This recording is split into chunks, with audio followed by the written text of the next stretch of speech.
이낙연 국무총리 후보자의 인사청문회에서는 아들의 병역 의혹과 아내의 위장 전입 의혹이 핵심 검증 대상이 되고 있습니다. 여당은 국정운영 구상 위주의 검증으로 배수진을 쳤고 자유한국당을 비롯한 야당은 송곳 검증으로 파상 공세를 펼치고 있습니다. 국회 취재기자 연결합니다. 김혜영 기자.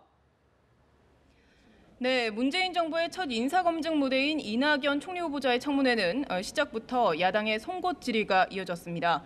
특히 자유한국당은 오전에 이어 오후에도 아들의 병역 기피 의혹을 비롯한 가족 의혹을 집중 제기하면서 파상 공세를 폈습니다. 한국당 강효상 의원은 아들의 병역, 탈세, 위장 전입 등 오전에 확인된 의혹만 봐도 인사 낙마 경우에 해당한다고 주장했습니다. 한국당 박명재 의원은 위장 전입 사실을 거론했는데 이에 이 후보자는 몹시 처참하다며 위장 전입 사실을 시인했습니다.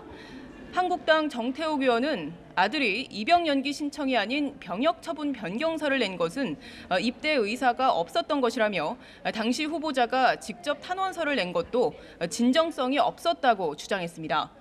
국민의당 김광수 의원과 이태규 의원도 아들의 병역 기피 의혹을 추궁하면서 사실상 문재인 대통령의 5대 비리 등용 배제 약속이 무너진 것이라고 지적했습니다.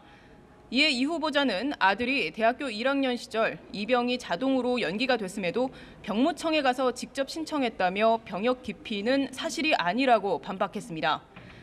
한국당 김성원 의원은 이 후보자가 3년 전 7천여만 원의 채무를 2달 만에 갚았는데 자금의 출처를 알 수 없다며 공직자윤리법 위반이라고 주장하기도 했습니다.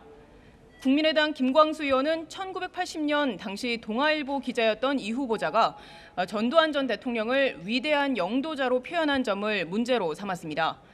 이에 이 후보자는 부끄럽다면서 전두환 전 대통령이 법원에서 이미 판정한 것처럼 내란죄의 수괴였다고 평가했습니다.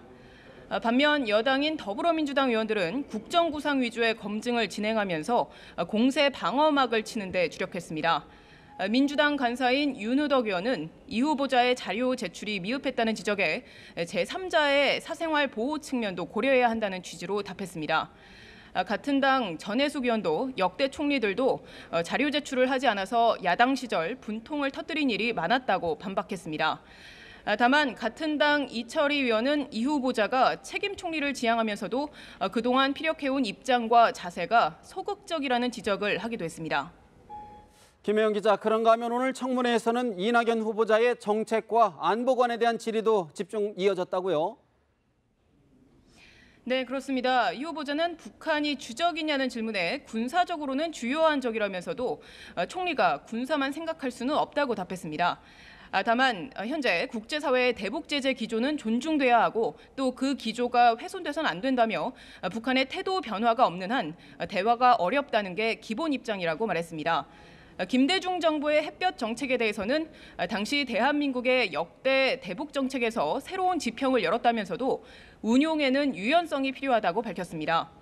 한미동맹에 대해선 대한민국의 대외적인 전제의 가장 핵심적인 기둥이라고 생각한다고 강조했습니다. 건국절에 대한 질의에는 헌법적으로나 법률적으로나 대한민국의 건국절은 없다고 못을 박았습니다. 청문회에서는 국민의당 김광수 의원과 한국당 강효상 의원이 문자 폭탄에 시달렸다고 말해 정성호 인사청문위원장이 차분하게 시청해 줄 것을 시청자들에게 당부하기도 했습니다. 지금까지 국회에서 전해드렸습니다.